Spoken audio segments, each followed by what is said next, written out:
When I was about 12, I decided making a newspaper for my entire neighborhood was a really great idea.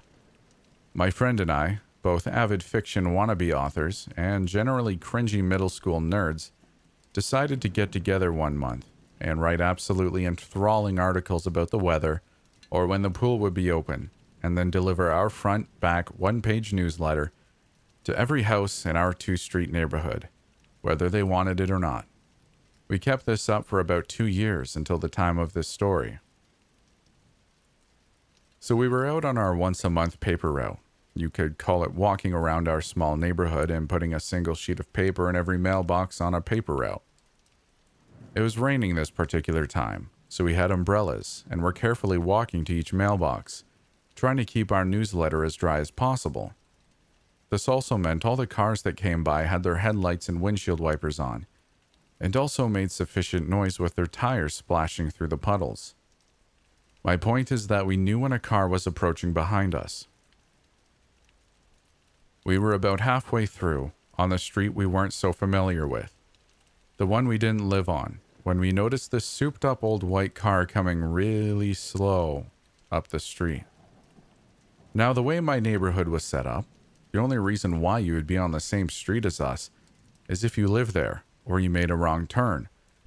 So, there were even less cars on this street, and ones that passed usually were people that we knew. We continued walking from mailbox to mailbox while periodically checking to make sure the white car wasn't just parked. It was moving so slowly, and the headlights and windshield wipers were either broken or just not turned on. This car drove slowly past us as we walked, going roughly the same pace as our steps, if not slower. Something was so off about everything. There was no reason for this car to be on this road in the first place. We definitely didn't recognize it or the driver inside, and it was going so incredibly slow. Car trouble? I don't know. We pretended one of the houses was ours and walked up the driveway to avoid the car as it got close to us. It continued at the same pace, and we watched it until it eventually disappeared around the corner. We laughed about it, thinking it was weird, but nothing happened. It was all well and good until the car showed up at the end of the street behind us again, going just as slowly as it had before. What was this person doing? We were so confused and walked a little farther from the curb to avoid the car again as it came by. We didn't laugh about it this time. The car showed up a third time at the end of the street, and at this point we decided we should cut through some yards to get home. Better safe than sorry, right? We crossed the street, but the car passed again and we shrugged it off and kept going. The fourth time this car came around, it pulled up right next to us and the driver had his window down. Being 12 and living in a bubble, my friend and I hadn't quite been exposed to the world of drugs and junkies, but we knew something was up with this guy. He had a white towel draped over half his head, was wearing a white tank top, while we were in long sleeves and rain jackets, had his window down, and when he spoke his speech was slurred. We were polite and said hello, and he asked us what we were doing through his open window. We continued walking as this interaction took place, because we knew this dude seemed sketched.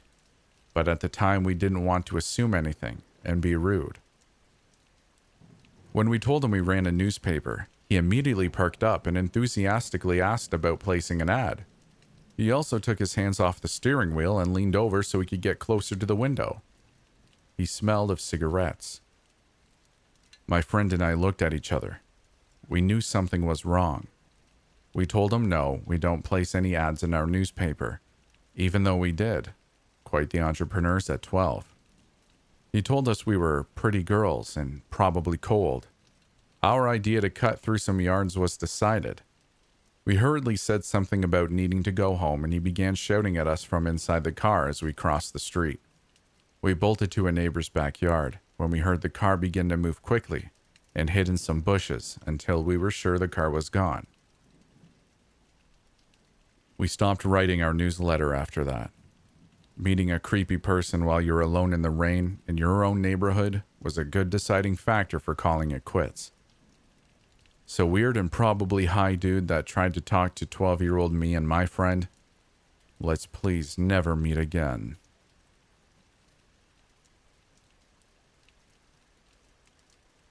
A few years ago, my boyfriend and best friend of 4 years had just dumped me. I was using this website, Meet Me, to meet people in my area while I was in college. My profile clearly stated that I was not explicitly looking for someone to date, just wanted to meet new people. I had just been dumped, so I was really trying to put myself out there, and I'm not really the type to go out. In my area, there is a giant dance-a-thon that my university did every year to raise money for a children's hospital.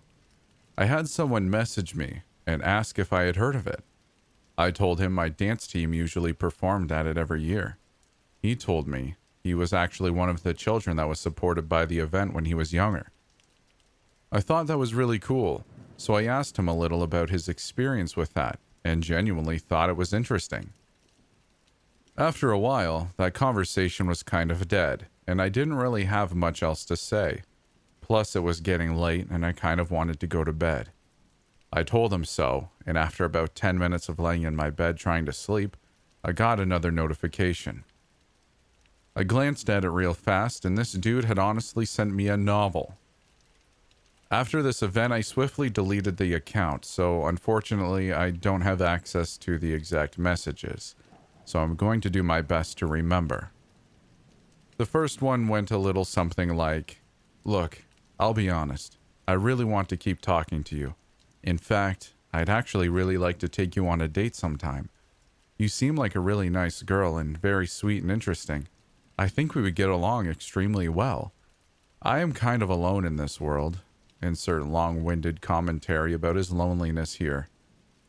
He also did not use any punctuation, so it took me a long time to dissect this. I responded and told him I wasn't interested. He was about 7 years older than me. I was 20 at the time, and tried to say goodnight again. Then he responded with another novel, along the lines of, "I don't think you understand. You are perfect for me. You were made for me. I'm sure of it. God speaks to me, you know. God wants us to be together, and we will be. One day, you will be mine." I'm trying to be polite because he was so nice earlier, and I guess I'm naive? I don't totally know, but I kept responding, trying to let him down easy. Here are some more highlights. "Maybe not today, maybe not tomorrow, but God has decided this. Who are we to deny him of his plan? Someday in the future, we will end up together. You will realize it soon. We're going to have 3 children. I know their names. 2 boys, 1 girl. God spoke their names to me. I wrote them down when I was 7 years old, and I still have the paper. Do you know how I know you're going to be my wife? Because I wrote your name down with it. You will be my wife. Don't make a mistake. God is talking to me now. He's saying your name to me. I can't let you leave." At that point, I blocked and reported him, noped the hell off the site, and went to bed all creeped out. Morning came and he had found me on Facebook, and he was going on, starting with comments along the lines of, "Where did you go? How could you do this to me? You're denying your fate." He did it all night. I freaked out, told him to leave me alone pretty aggressively, and blocked him. I deleted all the social media apps off my phone for the next few days. I asked my roommates to stay at home with me. They agreed after I told them what happened. I was actually genuinely afraid this dude was going to come find me. I mean, he was local, and I had made nice conversation by telling him my major and some clubs I was in. He could have showed up anywhere, but thankfully he didn't. And that was the end of that. So, creepy meet me, dude? Let's not meet. My best friend is a social media influencer. Nothing big time, but with a big enough following to get free shit, and has gotten 2 sponsored trips. She works a full-time job, but does the Instagram thing on the side mostly because of the perks. She's not big enough to make a living off this yet. Anyway, this was her first trip. A small boutique hotel from Miami contacted her through Instagram, and offered her an all-expenses-paid trip to Miami for Memorial Weekend in 2018, in exchange for her to be in the hotel and take pictures and do a couple of stories. She was told that she could bring a female friend with her, and everything would be covered. This was her first time doing this, so at the time she really didn't know how it worked. They sent her a bogus contract for her to sign. It stated that she would be responsible for paying for her plane ticket to Miami, and that she would be reimbursed for it later. This was to prevent a no-show, meaning the influencer gets the ticket purchased by the hotel, and the influencer never shows up. It seemed reasonable. She invited me, instead of a female friend, because she was nervous about the whole thing. We figured it wouldn't be a big deal, and worst case scenario, they wouldn't want to pay for my plane ticket, and she said if that was the case she would just cover it for me. We were supposed to be picked up by the hotel at the airport, so the day comes and we arrive in Miami. There's a guy holding up a sign with her last name, and the sign had the hotel logo on it. We were greeted and escorted to a black SUV. Here's where things get weird. As soon as we get in the car, the driver is visibly upset. We thought he was talking to the guy who walked us over, but he was talking to my friend. He had a very thick accent and was wearing dark shades. He was telling my friend that she was not allowed to bring her boyfriend, referring to me, and said that it was supposed to be 2 girls. 2 girls. Hotel told me 2 girls. No 1 girl, 1 guy. 2 girls. He was demanding to see where the other girl was. We were speechless and confused. The guy who walked us to the car looked annoyed. He got in the passenger seat and started arguing with the driver in what sounded like Portuguese. He then turns back to us and asked us where the other girl was. My friend, who's very upset at this point, tells him that there is no other girl, and that she is the influencer from Instagram, and I was just a friend coming with her on the trip. The big guy in the passenger seat gets out, tosses our luggage out of the car, and says something like, "This is some fucking bullshit." He then gets back in the car and they take off. And that was it. We were in shock. Utter and complete shock. My friend immediately emails Melissa, who was the PR person she had been in contact with through email, but she got no response. We decided to take a cab and show up to the hotel. When we got there, that's when everything started to make sense. The hotel had been rebranded and had a completely different name. We showed them the Instagram account, and it was indeed the Instagram account of the old hotel, but not the new one. They claimed to never contact us. Whoever was in charge of the old Instagram account, or whoever got a hold of it, did. Mind you that this was a pretty well-known hotel, and the account had over 10,000 followers. It was real, but upon further inspection we realized that the posts and pictures were really old. My friend felt like an idiot, and ended up breaking down. We called the police and met up with the detective. They investigated who was running the account before, or who had access to it, and nothing ever happened. It's upsetting and scary to know that whoever wanted to abduct my friend, or any other girls by using this old hotel Instagram knows who my friend is. That account has since been deleted, and we never heard anything from anyone ever again. But to think that my friend could have been kidnapped had she gone with another girl instead of me sends chills down my spine.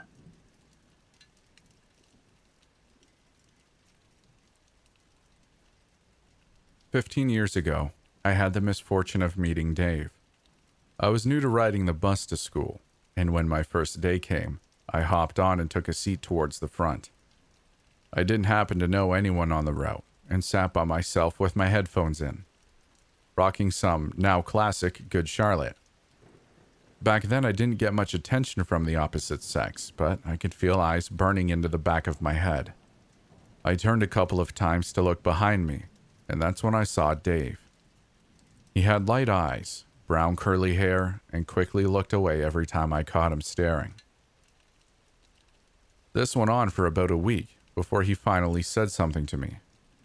He told me I had nice hair, and he liked my band t-shirts. He asked right off the bat if I would be his girlfriend. I said absolutely not. I didn't even know him, and his creepy staring made me so uncomfortable. He brushed past my quick no and told me there was a newly instituted hug toll that needed to be paid before getting on and off the bus. I stared at him as he blocked the aisle and gave him a half-hearted, one-armed hug. I know. Why would you hug the guy when you felt like he was a creep?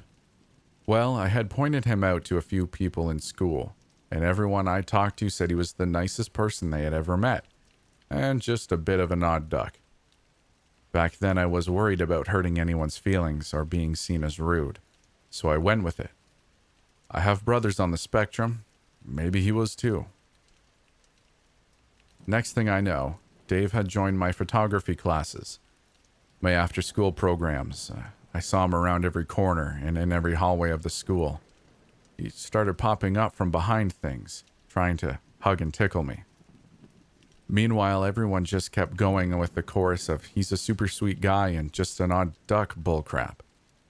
When I found out he was telling people I was his girlfriend, I knew I needed to put my foot down. It was around this time I became unwilling to pay the hug toll and feed his delusions. That's when things really took a turn. Suddenly, anonymous notes were popping up in my locker. Most of the notes said, always, and nothing else. Some had longer declarations of love, but the always one got me the most. The simplicity of the message gave me chills. Always. I knew it had to be Dave. My suspicions were confirmed when pictures of me began showing up along with the notes. The pictures were all taken from a slight distance and clearly without my knowledge. They were black and white and developed on the same type of paper we use in photo class. I knew it had to be Dave. Who else would be doing this? I finally got scared, one Saturday afternoon, as I was watching TV in my bed. I heard Dave's voice next to my bedroom window. He said he watched me walk home one day to see where I lived and wanted to stop by for a visit. He said he knew I wouldn't let him in, so figured he'd just stop by my window to talk. How he knew which window was mine was a thought that chilled me even more. The way this was escalating, I knew I needed to get an adult involved. My mom thought I was exaggerating. He was just young and infatuated and hormonal, according to her. She acknowledged the notes and pictures as weird, but nothing other than some serious infatuation. So I went to an instructor at the school I knew I could talk to and laid it all out on the table. Mr. K had also had Dave as a student and noticed some of his quirks and obsessive behavior, and didn't doubt my story for a moment. He spoke to Dave's guidance counselor, and they both sat down with Dave and, I assume, told him he was making me uncomfortable and to stop. This pissed Dave right off. He stormed up to me in the lobby of the school with a glass rose in his hand and threw it at the wall behind me. It shattered and he screamed in my face about how I had broken his heart just like the rose. A few teachers broke up the situation. A few days later, he dropped out of school, and I went 8 years without seeing Dave.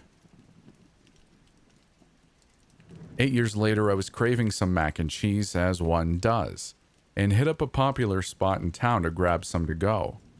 I look behind the counter, and there's Dave. I had no idea he was working there, and debated leaving for a moment. I decided to stay online to get my food. High school was so long ago. I hadn't heard from him since that day in the lobby. Surely this guy could not still have this obsession with me. It was a huge relief when another register opened and a young woman could take my order. I wondered if maybe he was even mortified and didn't want to interact with me and had her open. Wrong again. He seemed to take my visit to his work as a sign that I was ready to love him. At least that's what I've been told since. I got a friend request from him that night and immediately deleted the request. A few nights later, I'm getting home and walking across the street when I see that something is standing on the side of my house, opposite the door, in the shadows. I haul ass into the house, lock everything, and watch. It's so dark out, but I turn on the lamppost out front and hope to God I was just imagining things. Then I see him. He slinks from the side of the house, trying to stay in the shadows, and runs across the street and towards the house he grew up in. Unfortunately for him, I saw his stupid curly brown hair. I called the police and reported this, but of course there wasn't much they could do. There was no proof. He hadn't approached me or tried to get in. It couldn't be proven it was him. They did agree to keep someone on lookout in the area, and I saw police patrolling more than usual the following nights. Eventually, the police patrol died down, and that's when the late-night knocking began. I could hear it softly on the windows, and occasionally on the back door, but never dared to answer or get close enough to look. It wasn't every night, maybe 2 or 3 nights a week. The police never seemed to be close enough in the area when it happened to catch him. A couple weeks after the knocking began, I received an envelope wedged into my screen door. It was full of the creepy candid pictures from high school and another note that said, "Always." I had had enough and didn't know what to do. I went out to my car to drive everything down to the police. I don't care if I couldn't prove it was him. I just wanted to have some official record of what was happening to me.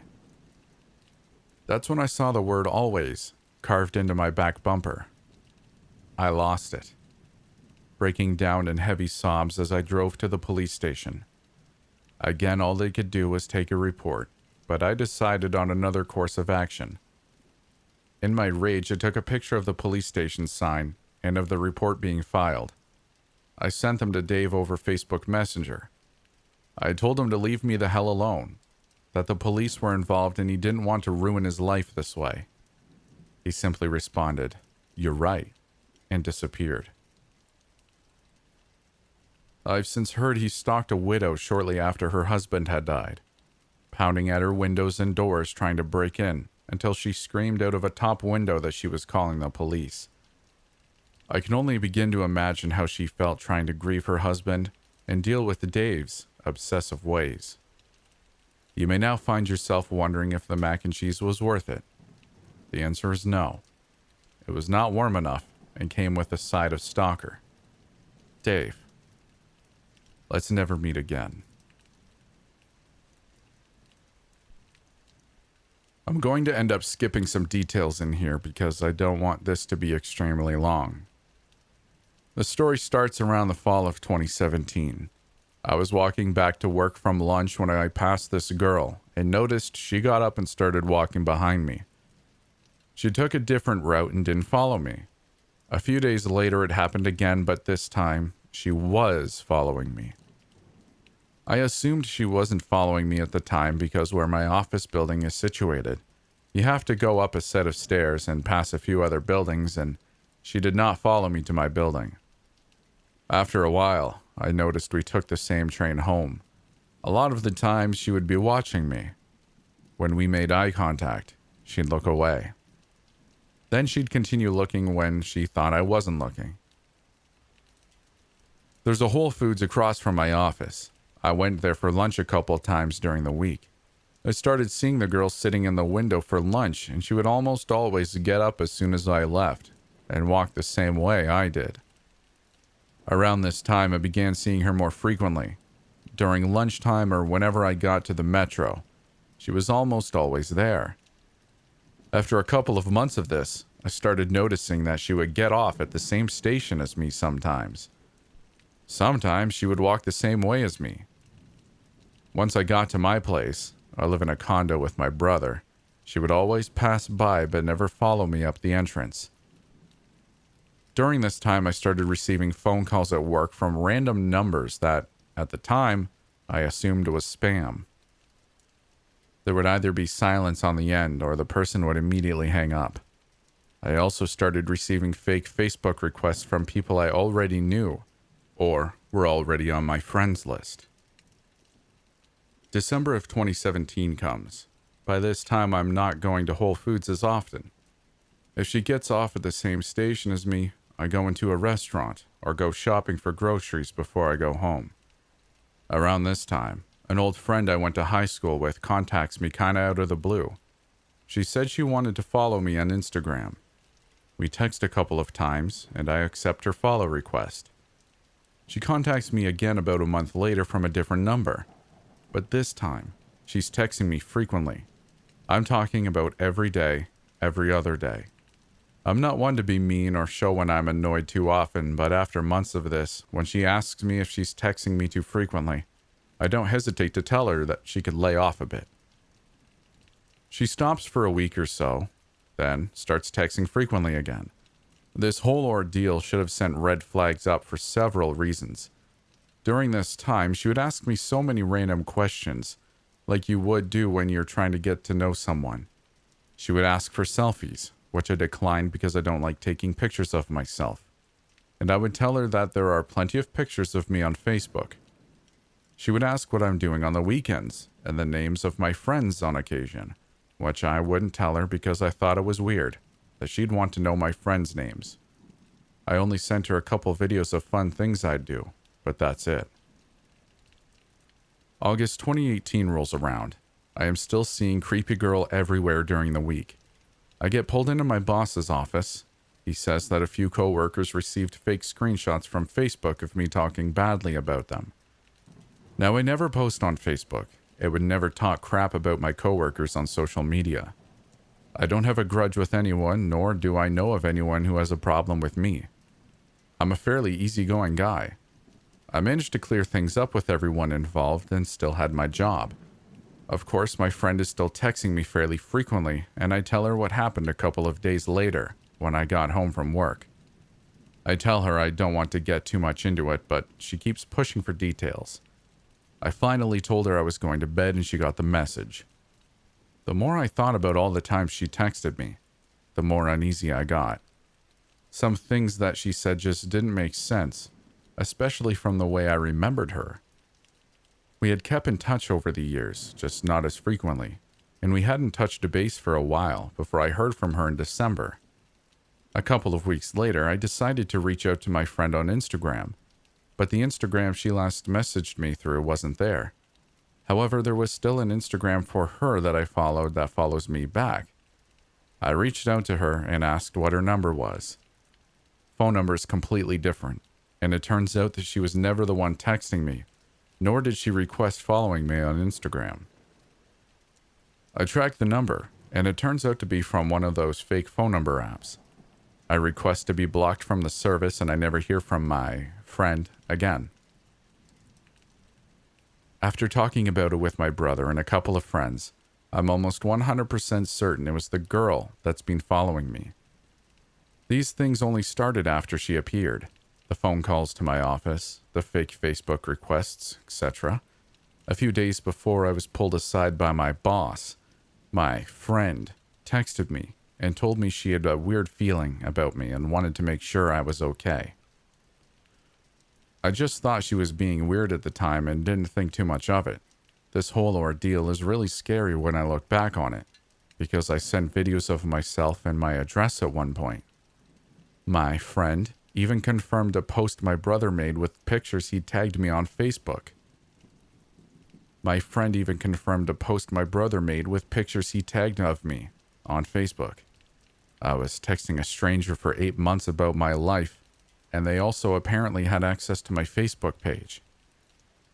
I still see this girl since she obviously works in the same area as me. She doesn't follow me around as much, but when she does see me on the metro, she always watches me or sits somewhere where she'll be able to make eye contact with me. I'm always careful now if anyone texts me from an unrecognizable number, and I'm just paranoid.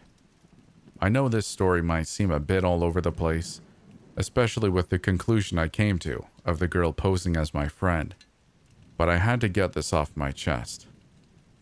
So creepy girl who has been following me, staring at me, and most likely catfished me, I don't want to meet you.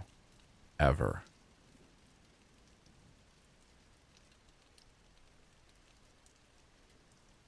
Last year I started my first semester at a university far away from home. First I was very intimidated because I'm not exactly the best at making new friends. But as time went by, it turns out that there aren't as many history students, which is why everyone got to know each other pretty quickly. We ended up building an amazing group morale, where we would get lunch together, help each other out, and all that stuff. There was one guy in our group that really stuck out to me, particularly because of his weird sense of humor. Let's name him Serge. He kept making Hitler jokes on every occasion possible, which is very concerning knowing he wants to be a history teacher, or would just make very cringy sexual comments towards girls in our group. We all kind of had the common understanding of ignoring him whenever he had said something and quickly move on with another subject. However, it didn't take long for him to find my phone number in our group chat and DM me. That's where it all began. It all started out harmless with questions a la, do we really have to know this, or have you learned for this test yet? Most of the time his questions didn't make any sense, but I figured he doesn't have the right antennas to sense the cringe, and I happen to have a soft spot for outcasts, so we kept talking for a while. One day I accidentally baptized my MacBook with an energy drink, and of course, it stopped working. Unfortunately, there was an assignment due that week, and I wasn't sure how to manage that without a typing device. Sure enough, Serge found out about my situation and had the glorious idea to meet up at the library, where they happened to have computers. Of course, I agreed, and we set up this homework date on the coming Friday. When said Friday came around, we surely enough met up to get this thing done. I have to admit it was almost an instant regret for me, as he wouldn't talk or do anything while I was finishing the task. Once I was done, I realized that he has written one full sentence that entire time we were there, which was about 3 hours. As it got really late at that point, I told him I was going to look up a bus, but he kept insisting to take me home, and I finally agreed. On the way to his car, he suggested we should get drinks since it's a Friday night. I told him I wasn't feeling too well, but he could have that one beer that was left in my fridge. He shrugged his shoulders and asked why we just couldn't get vodka. Once again, I reminded him that I was sick and asked him where the heck he thinks he would be sleeping. His answer was, "Next to you?" Hell no, I was thinking, already making a plan to get rid of him as quick as possible. In my apartment, I gave him that one beer, hoping he'd finish it and leave. For some reason, I left my shoes and my jacket on. He asked why I didn't take it off, and I told him I was really cold. He would come closer, unzip my jacket, and say, "I know something to get you hot in no time." I jumped up and asked if he finished his beer, not sure how to handle the situation. He proceeded to take out his notebook and turned on this weird show on Netflix, which is a cartoon about World War II. He said, "One episode. Come on." I agreed, despite wanting to go, and told him to leave once it's done. Of course, he took his opportunity trying to come closer to me. All of a sudden, he grabbed me, threw me into my bed, and bit my ear. It honestly happened so quick that I barely recall how he managed it in that time. I felt like a freaking damn cooked noodle, unable to move. I yelled at him, telling him it's time to leave, and thankfully he did, but I could tell he didn't like that I kicked him out. Fast forward, he would send me messages while sitting in the same classroom, asking if he could pet my kitty, even though I don't have a cat. It kept getting weirder and weirder, and I never replied, but since he knew where I lived, I was scared to block him, because I wasn't sure if he would simply show up at my doorstep if he couldn't talk to me online. As time went on, I found out that he texted multiple other girls from uni. I found out because they would come up to me and say that he talked about me, telling other people that I hit on him and jumped on his lap while he was at my place. Seeing how strange he was, they surely believed me without explanation, so at least I didn't have to defend myself. One day, us girls met up to talk about Serge and how to deal with him. We all decided it was best to block him, so we got our phones out together and got it done. That same day, I walked past him, looking away since I could feel him trying to make eye contact. Right after class, he followed me, blocked my way, and confronted me about blocking him. I think I've never been so scared. I simply couldn't speak, and I knew this guy was unpredictable. Luckily, one of my friends saw me and came over asking if there was a problem.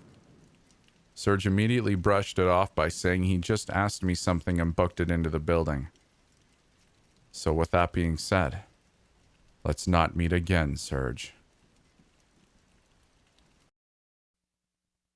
Hey, thanks for doing whatever you did with your ears, like listening to this video. I really appreciate it. You making this far, it really means a lot to me. Now, quick and dirty, let me get something right into your ear holes. If you like what I do and you like to support the channel, then just let me know that you like the story in the comments section. That means a lot to me and I read them. But if you want to be a superstar and go even above and beyond, then let me tell you about a couple things here. So, you want to follow me on the social medias, right? Because I'm pretty entertaining. You already know this. Well, Instagram, stories after midnight. There you go. Twitter, S_A_midnight. Yes, I have not changed it to a shorter, more succinct handle, but there you go. That one's for free. Now, because I'm, so cool in the social medias, at least that's what my mom tells me, I went and sold out. So I've got t-shirts, I've got mugs, I've got placemats. Actually, I don't actually have placemats, but I've got all the typical cliche things that you'd typically find on a Teespring store. I got them.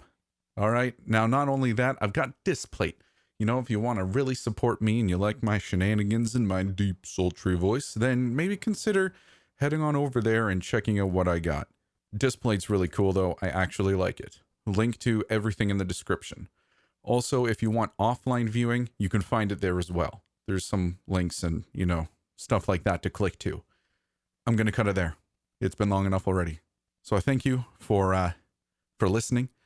Follow me on the social medias and you'll have a great time. I promise. It'll be great. And without further ado, I will see you in the next video.